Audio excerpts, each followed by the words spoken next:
اللہ تعالیٰ نے انسانوں کی ہدایت کے لیے اپنے منتخب بندوں کو دنیا میں مبعوث فرمایا،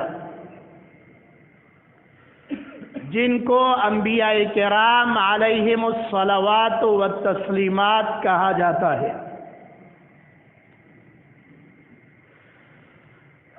اور انسانوں کو گمراہ کرنے کے لیے شیطان کو پیدا کیا۔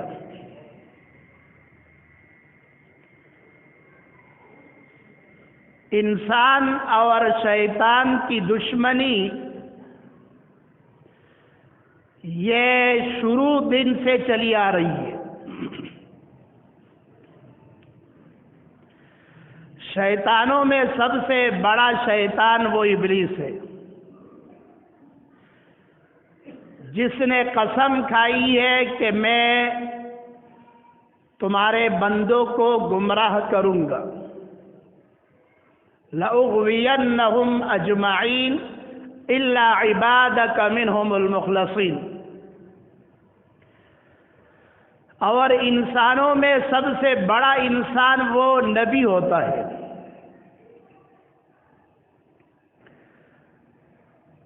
پھر شیطان کے پاس ہر قسم کے لشکر ہے،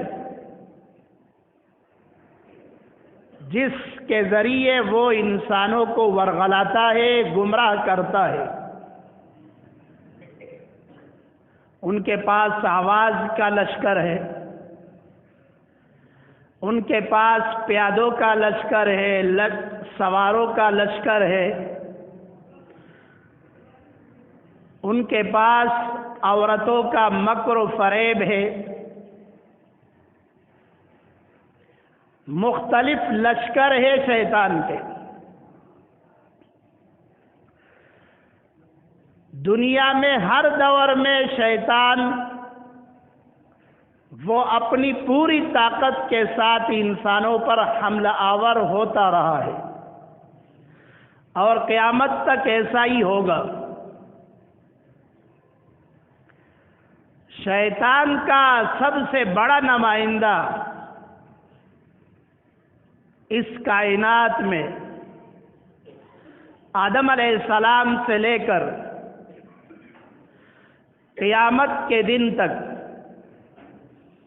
جو سب سے بڑا ہتھیار ہے شیطان کا، جو سب سے بڑا نمائندہ ہے شیطان کا، جس پر پورا اعتماد ہے شیطان کو کہ یہ وہ کام کرے گا جو اس سے پہلے میرے لشکر نہیں کر سکے، وہ ہے دجال۔ دجال کا فتنہ روئے زمین پر آدم علیہ السلام سے لے کر قیامت تک جتنے بھی فتنے گزرے ہیں یا آئیں گے، ان سب میں سب سے بڑا فتنہ وہ دجال کا ہے۔ دجال کا لفظ خود فتنہ ہے۔ دجال دجل سے ہے، دجل مکر و فریب کو کہتے ہیں۔ ایک انسان کا کھلا دشمن ہوتا ہے، ایک دوست نما دشمن ہوتا ہے۔ کھلا دشمن وہ اتنا نقصان نہیں پہنچاتا جتنا دوست نما دشمن نقصان پہنچاتا ہے۔ دجال یہ انسان کا دشمن ہے، مسلمانوں کا دشمن ہے، لیکن یہ دشمنی دجل کے ذریعے کرے گا، مکر و فریب کے ذریعے کرے گا۔ جناب نبی کریم صلی اللہ علیہ وسلم نے اپنی امت کو دجال کے فتنے سے ڈرایا ہے، اور فرمایا کہ مجھ سے پہلے جتنے بھی نبی گزرے ہیں، ہر نبی نے اپنی امت کو دجال کے فتنے سے ڈرایا، اور میں بھی تمہیں دجال کے فتنے سے ڈراتا ہوں، لیکن میں تمہیں اس کے بارے میں ایک ایسی بات بتاتا ہوں جو پہلے نبیوں نے نہیں بتائی، اور وہ کہ اس کی ایک آنکھ سے وہ اعور ہوگا، بینگا ہوگا،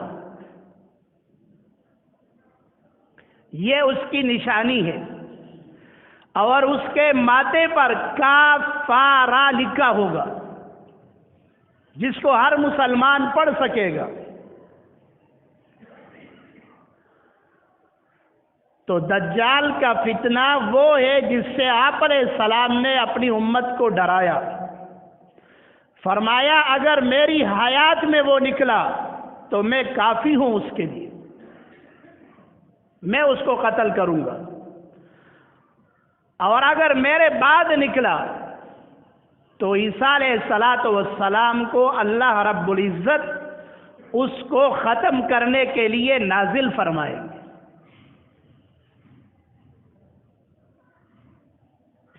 صحابہ کرام نے جب یہ سنا تو وہ ڈر گئے، اور ان پر حزن اور غم کے اثرات ظاہر ہوئے۔ آپ علیہ السلام نے اس کی طاقت بیان کی کہ اس کے ایک ہاتھ میں جنت کی طرح چیز ہوگی، اور دوسرے ہاتھ بائیں ہاتھ میں جہنم کی طرح چیز ہوگی، وہ دونوں کی طرف لوگوں کو بلائے گا، جو جنت میں جائے گا وہ اس کے لیے جہنم ہوگی، اور جو جہنم کو منتخب کرے گا وہ اس کے لیے جنت ہوگی۔ اور اللہ نے اس کو اتنی طاقت دی ہوگی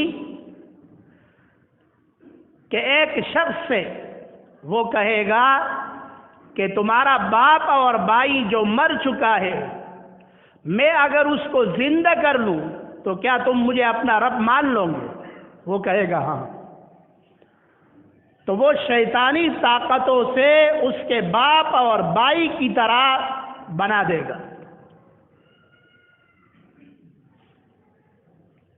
دھوکہ دے گا انسانوں کو کہ یہ تمہارا باپ ہے، یہ تمہاری ماں ہے، یہ تمہارا بیٹا ہے، یہ میں نے زندہ کر دیا۔ اب جس کے ہاتھ میں زندگی ہو، جس کے ہاتھ میں موت ہو، تو آج تو لوگ گائے کو خدا کہتے ہیں، سورج کو خدا کہتے ہیں، تو پھر دجال کو بھی لوگ خدا کہیں گے۔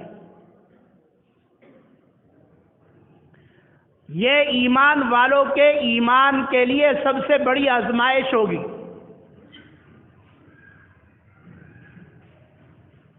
تو اب ہم یہ نہ سوچیں کہ دجال قیامت کے قریب آئے گا۔ جس طرح بارش آتی ہے تو بارش سے پہلے بارش کی نشانیاں ظاہر ہوتی ہیں، بادل آسمان پہ چھاتے ہیں، چھا جاتے ہیں، اور ٹھنڈی ٹھنڈی ہوائیں آنا شروع ہو جاتی ہے۔ هو الذی ارسل الرياح مبشرات، یہ خوشخبری دینے والی ہوائیں بارش کی خوشخبری دیتی ہے۔ انسانوں کو یقین ہو جاتا ہے کہ ابھی بارش برسنا شروع ہو جائے گی۔ اسی طرح دجال جب آئے گا تب آئے گا، لیکن دجال کے آنے سے پہلے دجال کے اثرات اور نشانیاں وہ بہت پہلے سے ظاہر ہونا شروع ہو جائے گی۔ اور آج کل علماء کہتے ہیں دجالی فتنے کب کے شروع ہو چکے ہیں، کب کے، اب کے نہیں، کب کے شروع ہو چکے ہیں۔ دجال کا فتنہ اتنا خطرناک ہے کہ ایک مسلمان کو یہ پتہ ہی نہیں چلے گا کہ میرے پاس ایمان نہیں، کیونکہ دجالی فتنے کی طاقت یہ ہوگی کہ وہ حق کو باطل بنائے گا اور باطل کو حق بنائے گا، سچ کو جھوٹ بنائے گا اور جھوٹ کو سچ دکھائے گا۔ یہ اس کا بڑا ہتھیار ہے۔ جیسے ایک موتی ہے، قیمتی موتی، ملغلرہ رضا، اب ایک اصل موتی ہے، ہیرا ہے، ہیرا، اور دوسرا وہ جعلی ہیرا ہے، اس کا نقل ہے۔ اب دونوں ایک ہی طرح ہے۔ تو ہم جیسے انسان جنہوں نے کبھی ہیرا دیکھا نہیں ہے، ہمارے سامنے جب یہ دونوں ہیرے آئیں گے تو کیا ہم فرق کر سکیں گے کہ یہ اصلی ہے اور یہ نقلی ہے؟ عام جو ماہر ہوتے ہیں وہ بھی فرق نہیں کر سکتے۔ وہ شخص فرق کرے گا کہ جو اس کا سب سے زیادہ ماہر ہو، جو اس کا سب سے زیادہ ماہر۔ کہتے ہیں ایک مسلمان وہ ایک یہودی کے پاس نوکری کرتا تھا،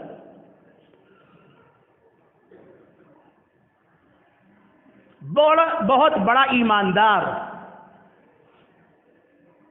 بڑا سچا اور کرا، یہودی کو اس پر حد درجے اعتماد تھا۔ اب ایک دفعہ اس کو ضرورت ہو گئی پیسوں کی، اس نے کہا کہ آپ مجھے ادار رقم دے دے، 500 اشرفیہ، 500 درہم۔ اس نے کہا میرے پاس نہیں۔ یہودی پیسہ کسی کو نہیں دیتے، اور یہ میں بات بار بار کہتا ہوں، یہودی اپنا پیسہ، اپنی لڑکی اور اپنی عزت اور اپنی مٹی یہ کسی کو بھی نہیں دیتے، پھر مسلمان کو تو دیتے ہی نہیں جب تک کہ ان کا اس میں واضح فائدہ نہ ہو۔ یہ کبھی نہیں ہو سکتا کہ مسلمان کو یہودی نے فائدہ دیا اور مفت میں دیا، یہ نہیں ہو سکتا۔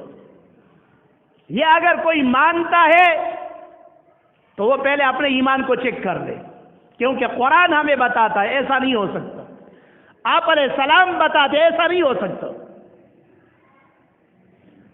تو وہ اس کے ساتھ کام کر رہا ہے، اس کو اس پر اعتماد ہے، لیکن وہ قرض پیسے دینے کے لیے تیار نہیں ہے۔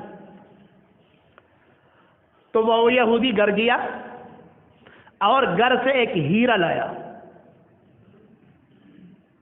وہ مسلمان گھر گیا، اس کے گھر میں ایک ہیرا تھا، وہ ہیرا لایا اور یہودی کے پاس رکھا، کہا یہ میری والدہ نے مجھے دیا تھا اور بتایا تھا کہ یہ تمہارے ابے کی خاص امانت ہے، اس کو بیچنا نہیں ہے، یہ یادگار ہے، اپنے پاس رکھنا۔ تمہارے ابے کو ان کے ابا نے دیا تھا، یہ نسل در نسل ہماری نسل میں یہ آ رہا ہے، یہ منتقل ہو رہا ہے یہ ہیرا۔ ایک تو یہ ہیرا ہے قیمتی، دوسرا یہ ہمارے خاندان کی نشانی ہے، بڑی یادگار ہے، لیکن میں مجبور ہوں، میری مجبوری ہے، آپ ایسا کر لے کہ وہ 500 روپے آپ مجھے ادھار دے دے اور یہ ہیرا آپ گروی رکھ لیں، گروی جب میں آپ کو پیسے واپس کروں گا تو آپ جو ہے مجھے میرا ہیرا دے دیں۔ اب یہودی ماہر تھا ہیرو کا، مسلمان بھی ماہر تھا ہیرو کا، وہ اس کے پاس نوکری کرتا تھا ہیرو کی۔ یہودی کو ہیرے پر اعتماد تھا، دیکھا پرکھا، غور سے دیکھا اور اپنے پاس رکھ لیا، خوشی سے 500 روپے دے دی۔ جتنا ٹائم تھا وہ ٹائم گزر گیا، اور گزرنے کے بعد وہ مسلمان اس کے پاس واپس آیا اور اس کو اس کے پیسے واپس دیے اور ہیرا مانگا۔ یہودی نے وہ ہیرا اٹھایا اور مسلمان کو دے دیا۔ مسلمان نے ایک پتھر اٹھایا اور ہیرے پہ مارا اور ہیرا چورا چورا ہو گیا، ٹوٹ گیا۔ وہ یہودی بڑا حیران ہوا، کہا ظالم کیا کر لیا تم نے؟ اس نے کہا آپ کو دکھا رہا ہوں، جس کو آپ ہیرا سمجھ رہے تھے یہ نقلی تھا، اصلی نہیں تھا۔ یہ کیا تھا؟ یہ نقلی تھا۔ آپ کو ہیرے پر اعتماد تھا، مجھ پر اعتماد نہیں تھا۔ میں آسانی سے جا سکتا تھا، فرار ہو سکتا تھا، آپ کے پیسے لے جا سکتا تھا، لیکن آپ کو دکھا رہا تھا کہ آپ اصل اور نقل میں آپ فرق نہیں کر سکتے۔ تو جو ہیروں کا کاروباری ہو وہ اگر ہیرے کو ہیرا نہ سمجھ سکے، نقلی کو اصلی پر وہ جو ہے لے لے اور مان لے، تو جب دجال آئے گا، اور دجال کا جو فتنہ ہے وہ یہی فتنہ ہے کہ وہ نقلی ہیرا دکھا کر اصلی باور کراتا ہے، وہ جھوٹ دکھا کر سچ باور کراتا ہے، اور سچ دکھا کر جھوٹ باور کراتا ہے۔ دنیا میں پیسے ان کے پاس ہے، دنیا کی مال و دولت پہ یہودیوں کا قبضہ ہے، دنیا کی 6 ارب کی آبادی ہے، اور 6 ارب کی آبادی زیادہ ہے۔ اب یہ آوازیں اٹھنا شروع ہو گئی ہے کہ آبادی کو کنٹرول کرے۔ دنیا کی آبادی 10 کروڑ ہونی چاہیے، 10 سے زیادہ نہیں ہونی چاہیے۔ تو اس کے لیے کیا کیا جائے گا؟ اس کے لیے دجل کیا جائے گا، دجال کا نسخہ استعمال کیا جائے گا۔ اس کے لیے مختلف بیماریوں کے نام سے وباؤں کو پھیلایا جائے گا۔ یہ فلاں وبا ہے، یہ فلاں بیماری ہے، یہ فلاں بیماری ہے، اور اس کے ذریعے انسانوں میں خوف و ہراس پھیلایا جائے گا، جس کے نتیجے میں کروڑوں لوگ مار دیے جائیں گے۔ نام ہوگا وبا کا، نام ہوگا مرض کا، اور منصوبہ ہوگا دجالی فتنے کا۔ ایک تیر اور 2 شکار۔ ایک شکار کیا انسانوں کی آبادی کو کم کرنے کے لیے، انسانوں کو مارا۔ دوسرا شکار کیا مال و دولت چند مخصوص لوگوں کے پاس ہونی چاہیے، عام لوگ غریب رہنے چاہیے۔ تو ایسے ایسے حربے استعمال کریں گے کہ مسلمانوں کی معیشت زمین بوس ہو جائے، ان کے کاروبار ٹپ جائے۔ تو آج آپ دیکھ لیں مسلمانوں کا کاروبار کس نہج پر پہنچ چکا ہے۔ روزانہ ہزاروں افراد اپنی موت مرتے ہیں، کسی کو کوئی خوف نہیں ہے، لیکن اگر 5 بندے وہ وبا سے مر گئے تو پورا دجالی میڈیا اس کا پروپیگنڈا کرتا ہے، کہتے ہیں بازار کو بند رکھو، تجارت کو بند رکھو، کارخانوں کو بند رکھو، اسپتالوں کو بند رکھو، اسکول، یونیورسٹی، کالج، مسجد، مدرسے کو بند رکھو، کیونکہ انسانوں کی آبادی کو گھٹانا ہے، ہمیں مسلمانوں کی دولت کو ختم کرنا ہے کہ یہ اپنے پاؤں پہ کھڑا نہ رہ سکے۔ جب آپ کے پاس دولت نہیں ہے، دولت ان کے پاس ہے جو دجالی میڈیا اور دجالی فتنے کے شکار ہیں، ان کے اعلی کار ہیں۔ یہ وہ نمونے ہیں، جو نشانیاں ہیں جو ظاہر ہو رہی ہے اور ہم دیکھ رہے ہیں اپنی آنکھوں سے۔ ہر مسلمان کو دیکھو ماسک لگا ہوا ہے، اس سے حفاظت ہے، ڈر رہا ہے، خوف ہے نا، پھیلا دیا انہوں نے۔ یہ خوف ہتھیار ہے دجال کا، وہ پھیلا رہا ہے اس کو۔ تو ایک تو انہوں نے آبادی کو کم کرنا ہے، دوسرا پیسوں کو منتقل کرنا ہے یہودیوں کے پاس، اور اس کے لیے بینک سسٹم ہے، عالمی بینک ہے، ورلڈ بینک ہے، IMF ہے، وہ جو ہے لوگوں کو پیسے دیتا ہے اور لیتا ہے، سودی کاروبار ہے۔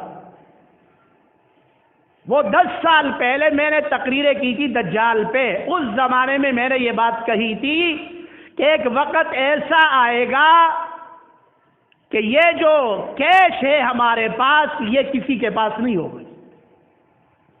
ایک دور ایسا گزرا ہے کہ جس میں کیش نہیں ہوتا تھا، اس میں سونا یا چاندی ہوتی۔ سونا اور چاندی یہ مسلمانوں کا کاروبار کا سمن تھا، مسلمان اس کے ذریعے کاروبار کرتے تھے تو پوری دنیا کی معیشت پر ان کی گرفت تھی۔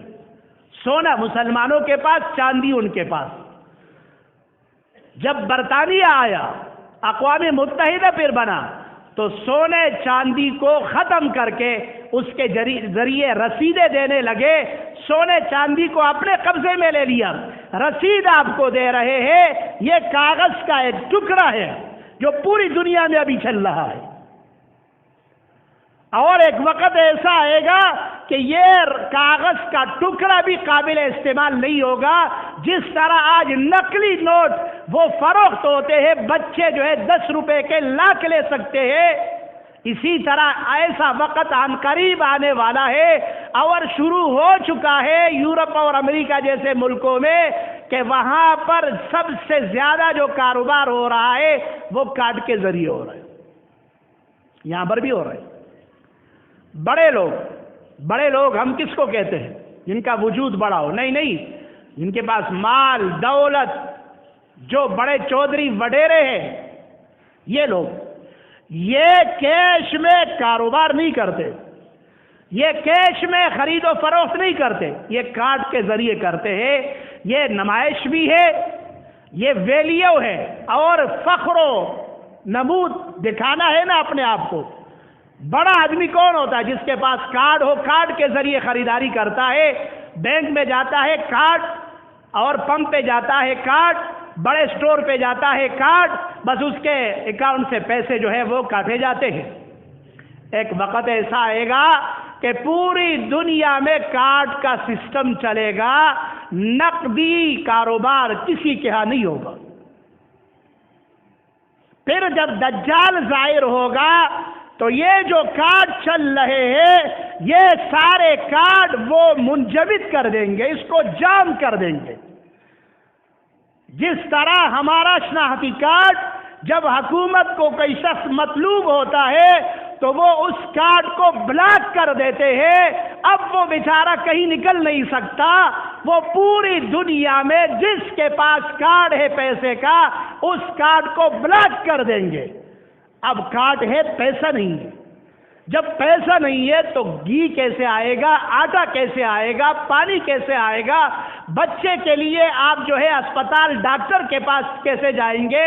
کیسے کھائیں گے، پیئیں گے، کاروبار کیسے کریں گے؟ تو یہی وہ وقت ہوگا جو دجال ظاہر ہوگا، اس کے ہاتھ میں جنت اور جہنم ہوگی۔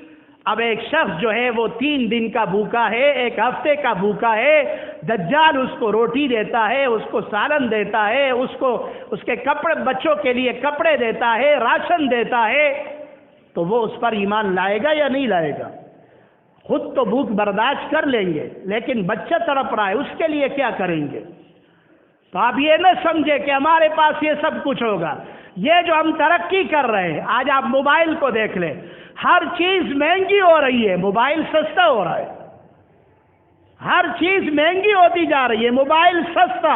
دنیا میں کوئی ایسا فرد اس وقت موجود نہیں ہے کہ جس کی تصویر اور جس کا ڈیٹا وہ ان کے پاس نہ ہو، پورا سب سسٹم ان کے پاس ہے۔ میں کیا کرتا ہوں، میں کیا بولتا ہوں، وہ سب وہ ریکارڈ کر رہے ہیں، یہ موبائل بتا رہے ہیں ان کو، یہ ان کے حربے ہے۔ اب ایسے وقت میں مسلمان کیا کر رہا ہے؟ وہ تو تحقیق کر رہا ہے، دجال تیاری کر رہا ہے، آگے بڑھ رہا ہے۔ مسلمان کیا کر رہا ہے؟ مسلمان نشہ کر رہا ہے، کوئی کعبہ بیٹھا ہوا ہے نشے کر رہا ہے، چرس پی رہا ہے، پاؤڈر پی رہا ہے، کوئی جو ہے بے حیائی، زنا اور فسق و فجور میں مبتلا ہے، جو کاروباری ہے وہ سود میں لگے ہوئے ہیں، حلال حرام کی تمیز نہیں ہے، بچے بگڑ چکے ہیں، جوان جو ہے وہ گمراہ ہو چکے ہیں، عورتیں بے حیا ہو رہی ہے، اور مسلمان کہتا ہے دجال مجھے کچھ نہیں کہے گا۔ دجال کی یہ بڑی کامیابی ہے نا، دجال اسلام کو بدنام کر رہا ہے، میں اور آپ ہاتھ پہ ہاتھ رکھ کر بیٹھے ہوئے، دجالی میڈیا لگا ہوا ہے، اسلام پہ اعتراضات مسلمان کو پتہ ہی نہیں ہے۔ اسلام کا دفاع کرنے والے کون ہیں؟ وہ علماء کرام ہیں۔ اب آپ اپنا حال دیکھ لیں، علماء کے ساتھ ہمیں کتنی محبت ہے، ہمارے میڈیا پہ لوگ بیٹھ کر علماء کا مذاق اڑا رہے ہیں۔ کردار کشی علماء کی کیوں کی جا رہی ہے؟ یہ دجال کے فتنے کا اس کا ایک منصوبہ ہے، یہ اس کی ایک کڑی ہے۔ آج مسلمان نوجوان اس کو الحمد نہیں آتی، میں چیلنج سے کہتا ہوں، چیلنج سے، یہ جو مذاق کر رہے ہیں نا ان کو بٹھائے سامنے، اور یہ الحمد سے لے کر وقنا عذاب النار تک سنا دے، اور اس کا مطلب کیا ہے ہم مان لیں گے، ہم ممبر کو استعمال نہیں کریں، چھوڑ دیں گے ان کے لیے۔ تو ناک زمین پہ ہے، سرین آسمان میں ہے، انف فی الماء و استن فی السماء، ایک لفظ آتا نہیں ہے۔ ماں باپ کا نکاح جو ہے وہ علماء نے پڑھایا ہے، اور آپ کو الف با تا علماء نے سکھایا ہے، آپ کو الف لام کا سپارہ علماء نے سکھایا ہے، اور آپ کو اور آپ کی بیوی کا نکاح علماء نے پڑھایا ہے، آپ کو بتایا ہے یہ آپ کی بیوی ہے، آپ اس کے ساتھ جتنا چاہے جمع کر لو، اس پر آپ کو ثواب ملے گا، اور یہ آپ کی بہن ہے، غلط نظر سے مت دیکھنا۔ کیا علماء برا کر رہے ہیں؟ برا کر رہے کیا؟ نہیں، برا نہیں کر رہے، یہ دجال کا منصوبہ ہے، علماء کو قابل نفرت بنا دو۔ یہ دجال کا منصوبہ ہے، مساجد کو قابل نفرت بنا دو۔ یہ دجال کا منصوبہ ہے، مدارس کو بدنام کر دو، مدارس چلانے والوں کو بدنام کر دو۔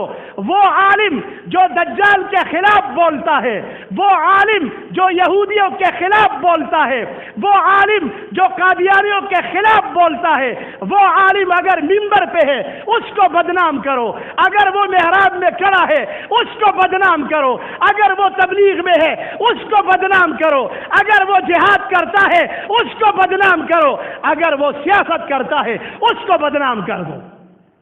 یہ دجال کا منصوبہ ہے، علماء کا کچھ نہیں ہوتا۔ میں آپ کو پھر کہتا ہوں، مولانا فضل الرحمان صاحب وہ سیاست کے میدان میں کھڑا ہوا ہے، کیا بگاڑا ہے میرا اور آپ کا؟ کیا بگاڑا ہے اس نے؟ کچھ نہیں بگاڑا۔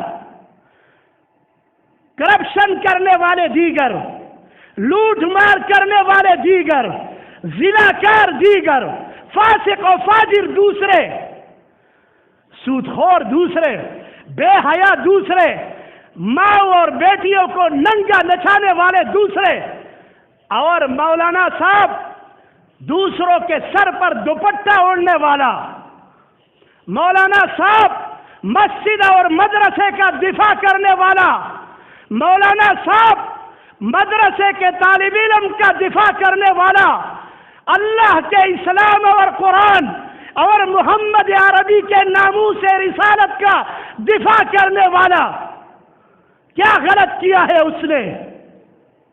یہ میڈیا کا پروپیگنڈا ہے، پروپیگنڈا، یہ کردار کچھ ہی ہے۔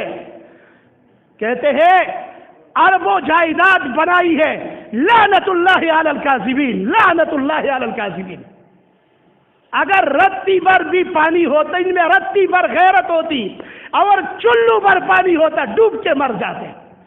میں سلام کرتا ہوں مولانا کو، میرا امام ہے، میرا رہنما ہے، کیونکہ میرے استاد کا رہنما تھا، میرے اساتذہ کا بڑا ہے، میرے بچوں کا بڑا ہے، مجھے اس پر فخر ہے، میں اس پہ ننگ کرتا ہوں، میں اس پہ غیرت کرتا ہوں، اور میں اس کو خدا کی قسم کھا کر کہتا ہوں، منبر رسول پہ بیٹھ کر میں کہتا ہوں، اپنے سے زیادہ صاف، اپنے سے زیادہ باکردار، اپنے سے زیادہ باحیا، اپنے سے زیادہ مسلمان، اپنے سے زیادہ متقی اور پرہیزگار سمجھتا ہوں، اور مجھے اس میں ذرا برابری شک نہیں ہے، ذرا یہ میڈیا نہیں، یہ یہودیوں کا پروپیگنڈا ہے، یہودیوں کا سن لے۔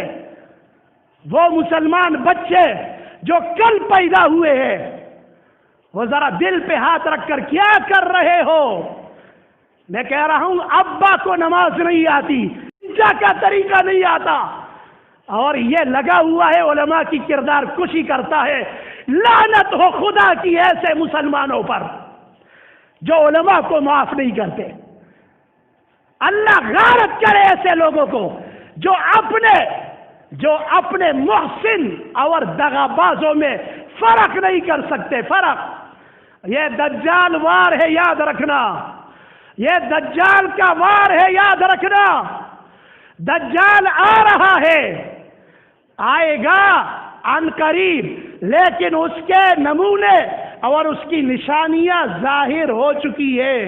آپ کے کردار کشی سے کچھ نہیں ہوگا، آپ کے مذاق اور ٹٹوں سے کچھ بھی نہیں ہوگا۔ اپنا ایمان بگاڑنا ہے، اپنی آخرت خراب کرنا ہے، اپنے قبر کو جو ہے اندھیرا بنانا ہے۔ علماء کا کچھ نہیں ہوتا۔ میرا مان لیا تو آپ کا اپنا فائدہ ہے۔ اگر آپ یہ کہیں کہ یہ کیا کر رہا ہے، سیاسی علماء کا دفاع کر رہا ہے، یہ میں اس کو فرض سمجھتا ہوں۔ اسی منبر رسول پہ جس بات کو میں حق سمجھتا ہوں میں وہ کروں گا، چاہے کوئی ناراض ہو یا خوش ہو، میں اس کو کروں گا۔ میں خود سیاست میں حصہ نہیں لیتا، میں ورکر نہیں ہوں، میں کارکن نہیں ہوں، لیکن جو مجھے سچ اور حق لگتا ہے وہ میں مانتا ہوں، بولوں گا اس پر، موت تک اس پر قائم رہوں گا، اور میں اللہ سے دعا کروں گا کہ میرے مولا زندگی میں آپ نے ان علماء کی مجھے صحبت نصیب فرمائی ہے، میرے اکابر نے ان کو اچھا سمجھا ہے، کل قیامت میں مجھے اپنے استاذ مولانا ظفر علی خان صاحب اور ایسے مولانا فضل الرحمان صاحب ان کے صف میں کھڑا کرنا۔ مولا کریم میں تم سے دل کی تہائی گہرائی سے میں دعا کرتا ہوں، مولانا یا اللہ ان کی صف میں مجھے کھڑا کرنا، مجھے رسوا اور ذلیل مت کرنا۔ جو فاسق اور فاجر ہے، جو زناکار ہے، جو جھوٹے اور مکار ہے، مولا مجھے، میری اولاد، میری نسلوں اور میرے وہ بچے جو میرے ساتھ مدرسے میں پڑھتے ہیں، وہ بچیاں، مولانا ان کی خاندانوں کی یا اللہ ان کی حفاظت کرنا ایسے کرتوت والے لوگوں سے اور ایسے منافق لوگوں سے۔ باقی ہر شخص کا اپنا کعبہ اور قبلہ ہے، بات کرنا یہ ہمارا حق ہے، سننا آپ کا حق ہے، اور پھر اس پر آپ غور کرتے رہے۔ اچھا لگے تو قبول کر لو، برا لگے تو مجھے بھی گالیوں سے نواز دو۔ وآخر دعوانا ان الحمد للہ رب العالمین۔